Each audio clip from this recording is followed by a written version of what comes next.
joining the Brand Leadership Programme at the University of East Anglia starting in September this year, 2018.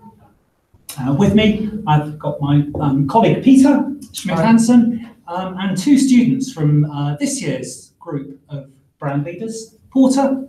Hello. And Becca. Hi. So we'll be here for half an hour to answer any questions that you have. So do just message us your questions. We'll answer as many as we can. And just to get us going, we've had an actually very straightforward question about the class size. How big a class and what kind of backgrounds are people in the class typically?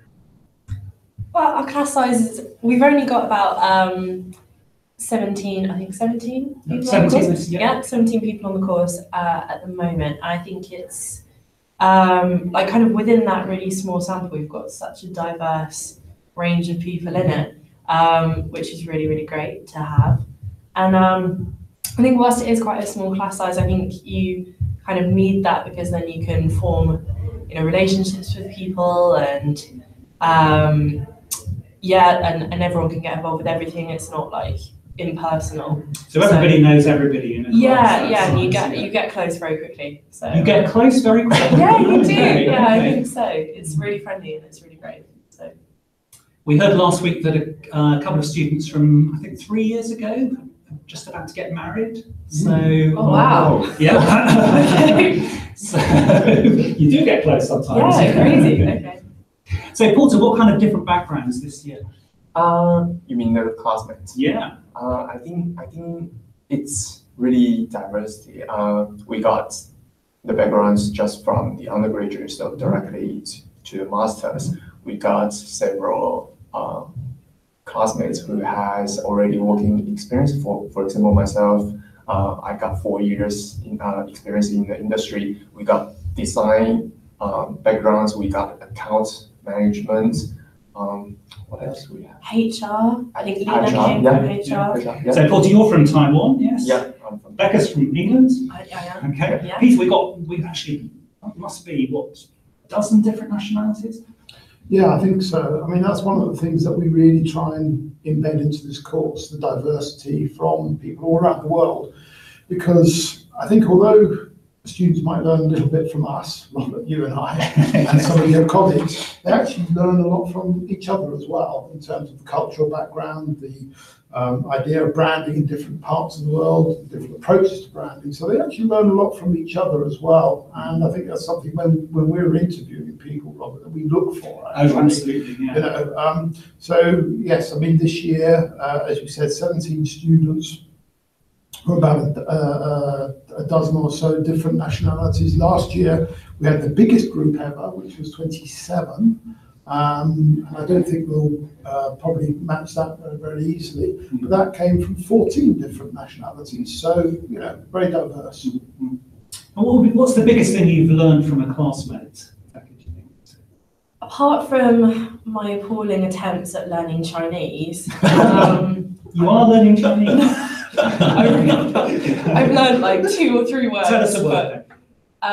Shi, which is when you're like, oh yeah, okay. Very useful. So it's a good way of pretending that you're understanding Yeah. everyone speaking Chinese. Yeah. So I'm holding on to that. Yeah. But apart from that, I think it's difficult to kind of boil it down into one specific thing. I think my mind, not that it was kind of closed before, but it's opened up even more by being on this course and just hearing about everyone's different experiences and what their home countries are like. And it really kind of makes you realize that, it isn't just like the UK, it isn't just Europe, it's like the whole world, especially for me. So it's really kind of made it that like branding is everywhere and I could, we could all take our careers anywhere in the world, which is really great. Anything particularly that you've learned, Porter, from classmates, do you think? It's actually a bit different compared with what I thought before I came, because I thought I was here in UK, probably like a lot of like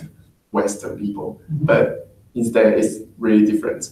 But in other ways, it's really a small. So it's really different because it's not all Western people. Yeah, right. Exactly. Okay. We got like over 50% is Asian, but it's also a reflection of the society, the real world, because in the real firms, you got to learn how to deal with the multicultural backgrounds people.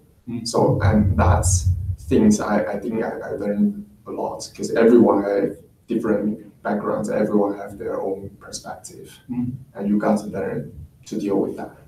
Right. So somebody is asked, this is a very honest question here. How hard is the work? So is this an easy course, or is it hard work? Do you think?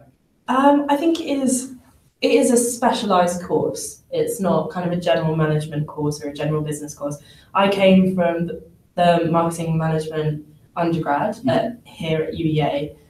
So obviously I was kind of used to the UEA way of doing things and coursework. I'd literally just finished my undergrad degree. So for me, it's not been a massive break in kind of academic work. However, kind of the depth in which you go on things and kind of the specific niche of each coursework question is definitely different. And I think it is what you kind of put into it is what you get out of it. So with your dissertation, you could either take you make that what you want it to be really. And kind of every coursework, instead of kind of viewing it as a coursework, I've tried to use it as an opportunity to learn more about what it's asking, instead of just, let's just do this coursework and submit it. So the dissertation, just to explain, that's a big project that you're just starting on now until the end of August. Yes, definitely. It's 20,000 words. So I've never done a dissertation before, so this is going to be quite a jump. And it's on a self-selected topic specific to branding, but it's not just branding. You could kind of go into like a human resource perspective or a consumer behavior perspective. Mine is on brand scandal and kind of brand apology as well, the effect that it has on consumer perceptions and the brand reputation as well. So kind of, and hopefully I'm going to come up with a framework of how to apologize and, how it will go down.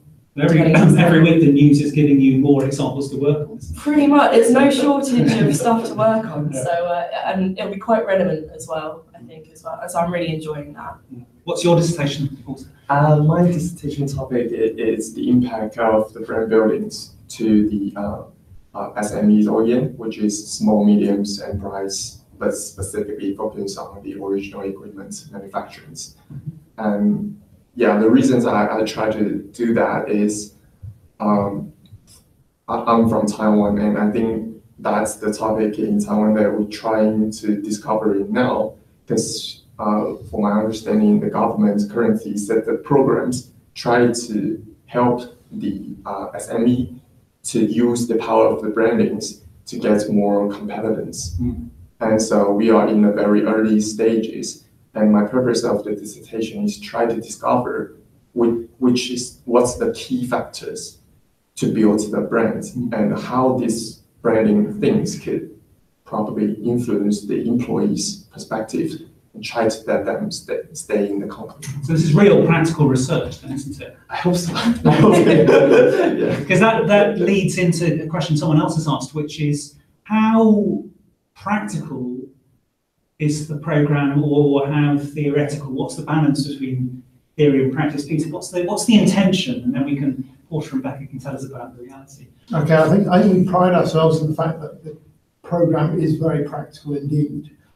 We have a number of real-life projects running throughout the year. So in the autumn, we do a collaboration with Norwich University of the Arts, where we work with a local charity, helping with their branding. So our students typically develop strategies. The Norwich University of the Arts typically try and visualize that strategy. Then in the spring semester, the students work in small groups, again with real clients. So there's that practical focus. And this year we had 3 very interesting clients. We had a charity, we had a startup, and we had a local theme park. So there's the opportunity for practical experience there. And then in the summer, very often when the dissertations are going on, the students are quite keen to keep their hands in on practical projects. And usually we've got people knocking on our door saying, can we get some bright young students to help us with our branding? So even over the summer, when normally the students focus on dissertations, there's opportunities for practical elements there.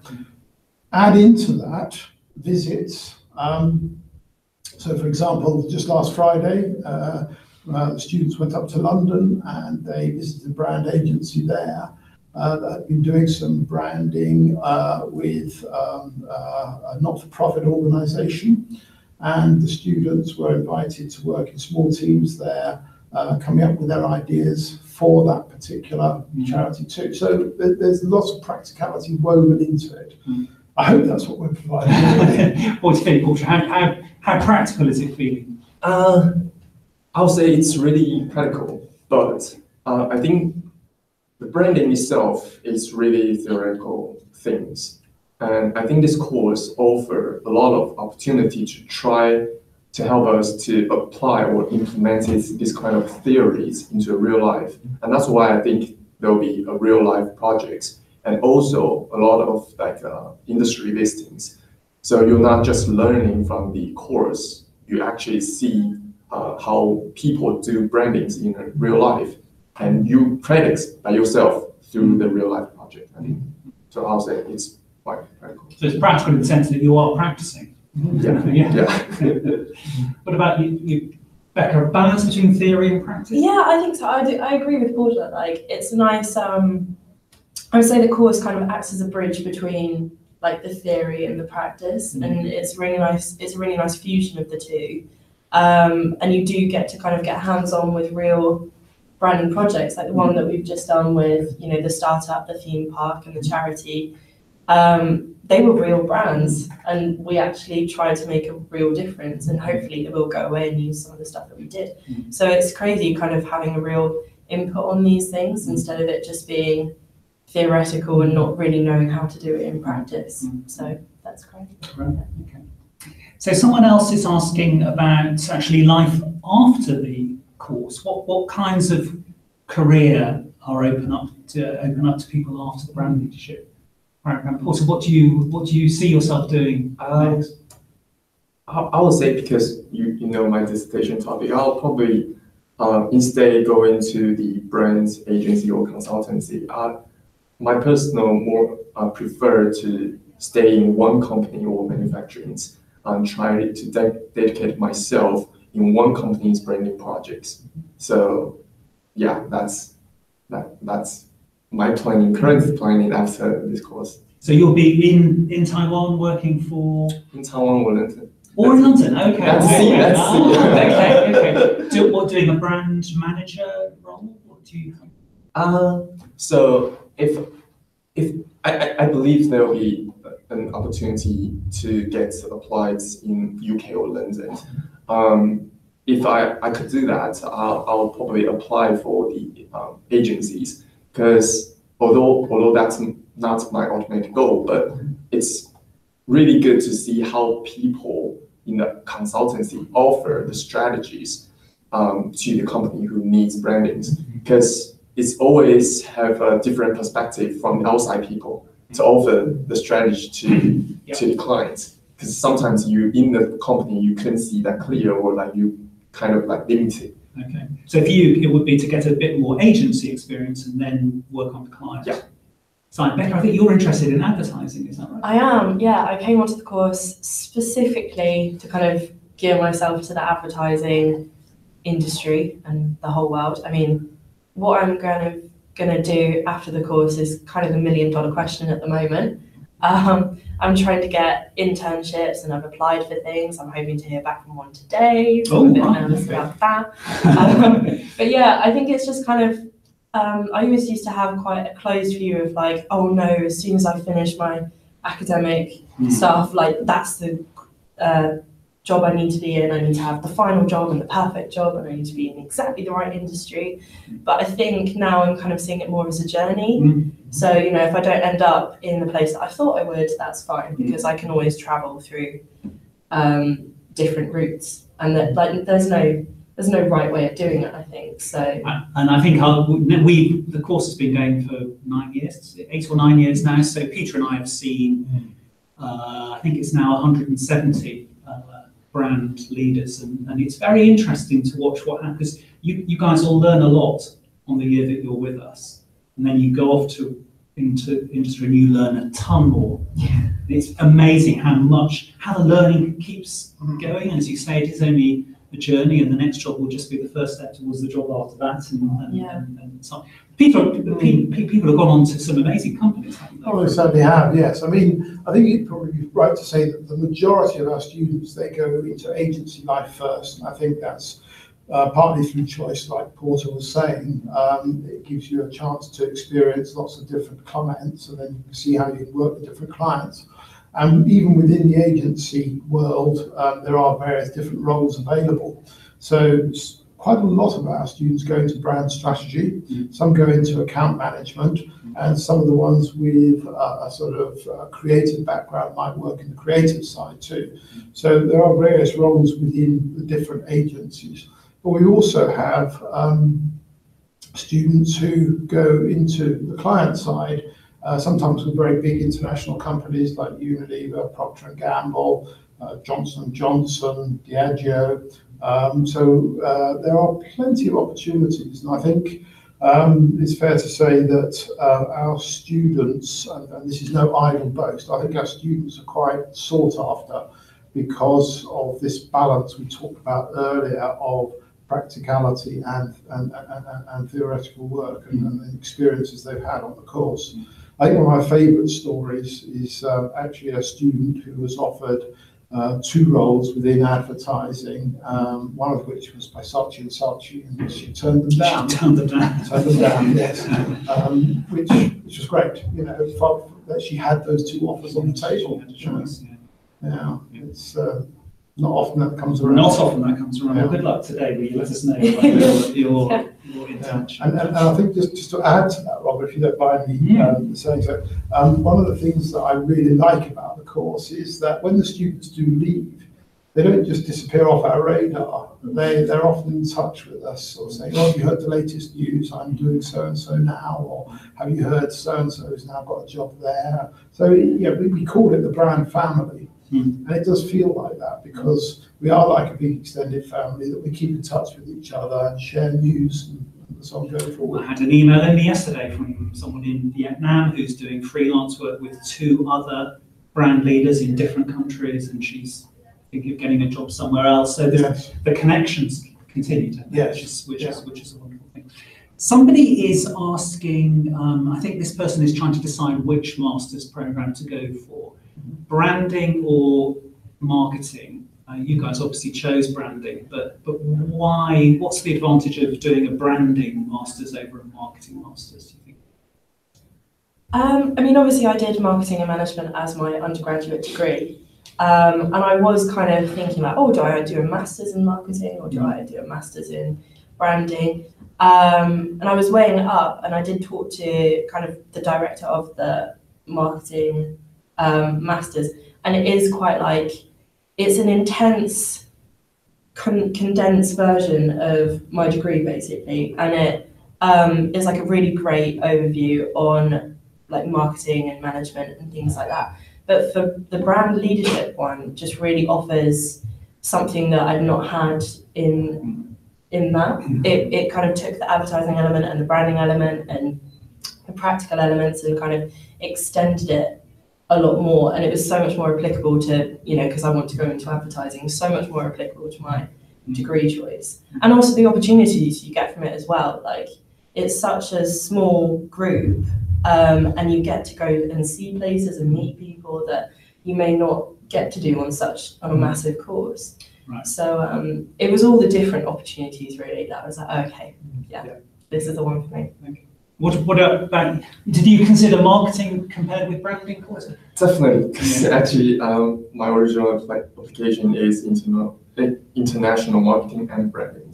So definitely, finally choose branding. I think there's always debates about is that branding under marketing or like the other ways. Yes. I think for myself, like my perspective is definitely branding is bigger than marketing. Because like I said before, branding is more theoretical. Marketing probably cover more practical skill, strategy, things.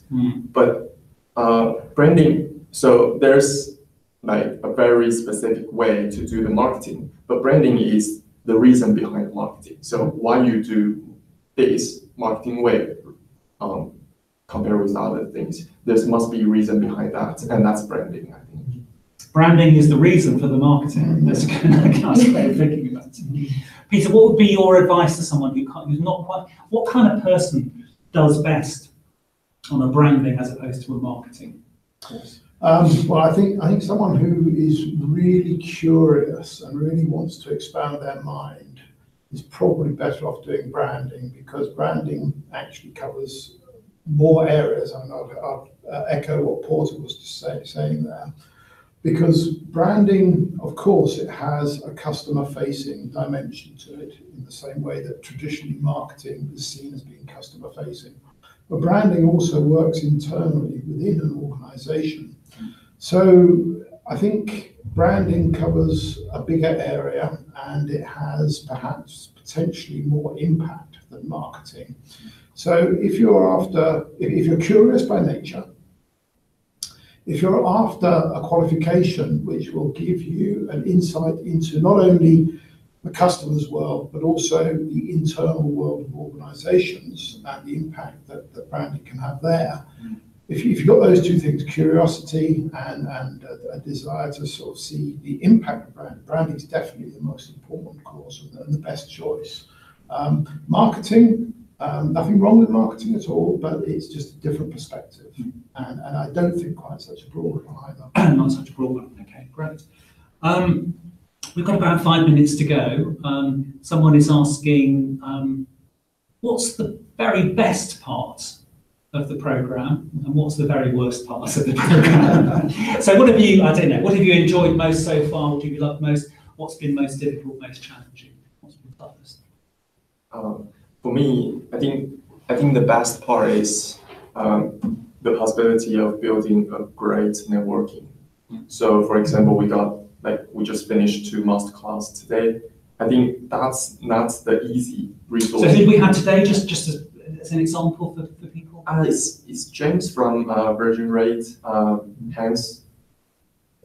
He's his own kind of branding consultant. Yeah. From Branding Consultant. So we also met someone study very specialist in the semiotic in the first terms. For example, like that, that's not an easy resource that you can reach. But this course is indeed offer a really good opportunity to help you to build the network. Of course, you need to put yourself efforts to build network, but the course offer you a really good opportunity to do that. Yeah. So it's the network really, it's the high point for you. Becca, for you? Yeah, so I mean, obviously it is a bit of an emotional journey.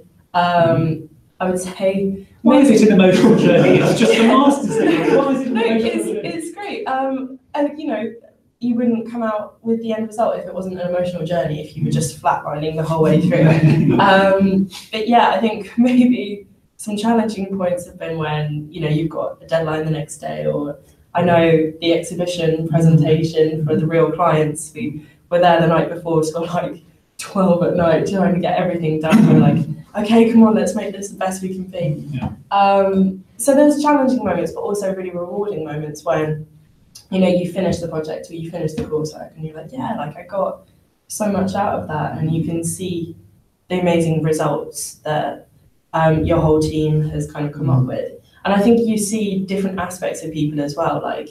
In our personal project, there was Mandy on our team, and I never knew she had such amazing video editing skills. And then she came out with this fantastic film that she made the day before, and we were oh my goodness, Mandy, where did that come from? So it's great. You really kind of learn to appreciate that there's so many different aspects to people, and there's so many different things that you can learn. So that was maybe the high points for me. So in a way, the high and the low are the same thing. It's having to do something for a deadline. and then Yeah, seeing and it then come, amazing things come out and from then it, yeah. seeing what comes out. Yeah. Peter, what for you is the high point or the low point of the? I think the high points are there's 2 days I can think of every year which are high points, and they're both connected with food, of course, because I love my food. And the first one is during the first week of the course in September, when the new cohort comes together and we all meet at a restaurant in Norwich and we have dinner together for the first time, getting to know each other. And that is really, yes, we've got another year started, how exciting. And the second sort of date connected to food is usually in late August every year, when the students hand in their dissertations, because the deadline is at 3 o'clock on a Thursday afternoon, late August. They are shattered, they're tired, they're emotional, but they hand in their dissertations and then they meet outside my office, where we've got a kitchen area where we have pizza and drinks together. And those 2 days, they're the sort of high points for me in some respects. The low points in terms of the course are probably trying to help students when they're feeling absolutely shattered themselves. They're feeling emotional. I think emotion is good. It's a good thing to have, because you know you're alive. But they're feeling emotional because the pressure of work is there. I'm not going to pretend the course is easy. It is at times hard. But through that difficulty comes a lot of satisfaction, I think, as well, and a sense of achievement. Nothing in this life worth having comes easy. And I think that's the thing. This is a master's by name, but it's also a master's by nature. Yeah, I think that's absolutely right. And I think also from what you've all been saying, the highs and the lows exist partly because this is a creative course as well. This requires creativity as well as rigor, and that means using the heart as well as the head. And I think that's what adds to the emotional temperature of the program. But without that, it wouldn't be branding, would it? Branding is a lot to do with emotion, and that's bound then to come to the front in the program. Yes. We've come to the end of our half hour, so Porter, Peter, thank you very much indeed. Thank you.